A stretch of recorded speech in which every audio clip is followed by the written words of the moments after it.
The world is a stage, and you are its star. Or at least, you should be. There is a deep, unshakable conviction within you that you are fundamentally different, more intelligent, more capable, more interesting than the sea of ordinary people that surrounds you.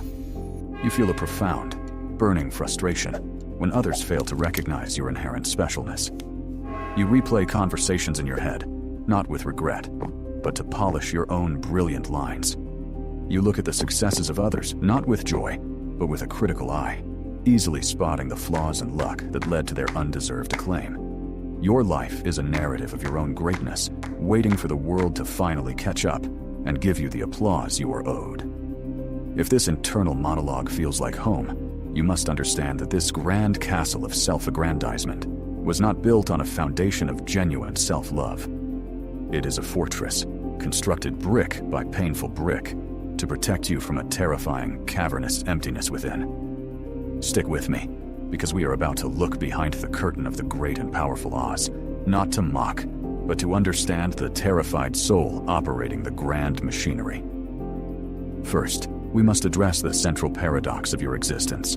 The grander the exterior, the more hollow the interior. Your self-aggrandizement is not an expression of self-worth. It is a desperate compensation for a profound lack of it. This void almost always has its roots in your earliest experiences. Perhaps you grew up in an environment where love was conditional. You were not loved for who you were, but for what you did, the good grades, the athletic trophies, the flawless performance. You were treated as an extension of a parent's ego, a prop in their life, rather than a person with your own feelings. The message you internalized was devastating. Your authentic, imperfect self is fundamentally unlovable and shameful. To survive this emotional annihilation, you had to create a replacement. You had to build a perfect, magnificent, and impressive self, a false self, that could win the approval and validation you so desperately needed. Over time, you came to believe this construct was you. Your grandiosity is the constant, exhausting maintenance of this false idol. You must believe you are perfect, because you believe your true self is worthless. The constant need to prove your superiority is a frantic effort to outrun the deep-seated shame of feeling like you are not enough. Second, you are a desperate addict, and your drug is narcissistic supply. This supply is anything that feeds your false self: admiration, praise, compliments, envy, attention. Crucially, it also includes negative attention, like fear, drama, and conflict. To your psyche, being hated is infinitely better than being ignored. Being ignored is proof of your worthlessness. It is annihilation. This is why you are a master performer. Every social interaction, every project, every post online is an audition for supply. You are constantly scanning the faces of others, not for genuine connection, but for a reflection of your own greatness. Others are not people. They are mirrors. As long as they reflect back your perfect, grandiose image, they are useful. But the moment the mirror shows a flaw through criticism, disagreement, or simple indifference, it becomes worthless. This triggers a terrifying, narcissistic injury, a wound that cuts to the core of your fragile identity. The rage you feel is not an overreaction. It is the primal panic of an addict whose drug has been taken away and whose very sense of existence is threatened. You will lash out, devalue the source of the injury, and desperately seek a new mirror to restore your sense of self. Third, your grandiose fantasy is not just a show for others. It is the fortress you live in. You have constructed an elaborate internal world where you are the hero, the genius, the misunderstood visionary.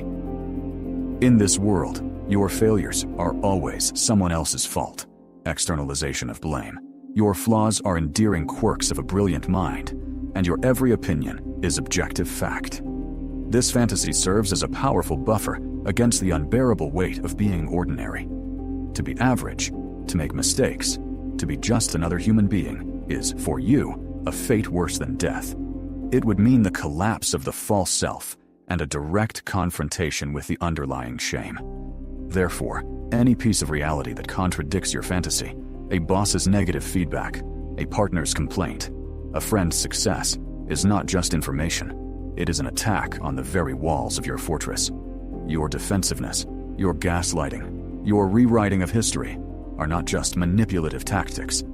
They are the desperate, frantic repairs of a soldier trying to plug a breach in the wall before the terrifying reality of your own imperfection floods in and drowns you. Fourth, to maintain your position at the top of your fantasy hierarchy, you must actively push everyone else down. Your self-worth operates on a zero-sum basis.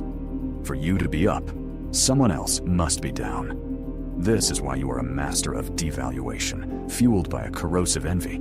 You cannot genuinely celebrate another person's success because, in the twisted logic of your fortress, their light casts a shadow on you. Their victory feels like your defeat, a personal theft of the admiration that should have been yours. So you must diminish it. You belittle their accomplishments. Anyone could have done that. You offer backhanded compliments.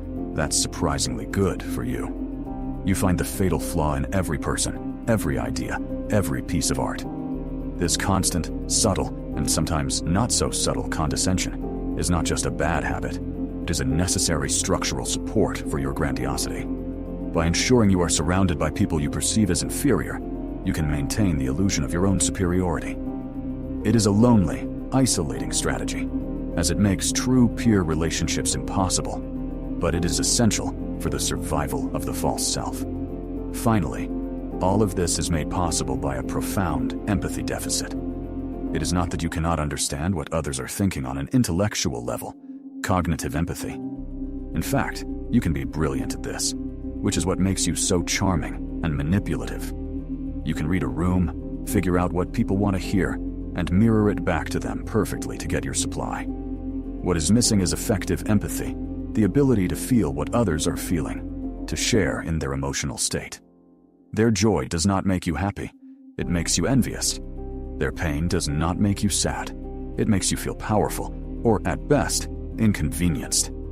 This emotional void is what allows you to see people as objects, as mirrors, as sources of supply, rather than as autonomous human beings with their own valid feelings.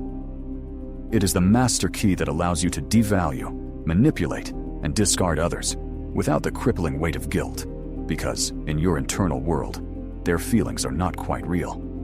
So, if you see yourself in these words, know that the kingdom you rule over is a prison. The crown is heavy, the throne is cold, and you are utterly alone. The path to freedom is not found by building higher walls or demanding more applause.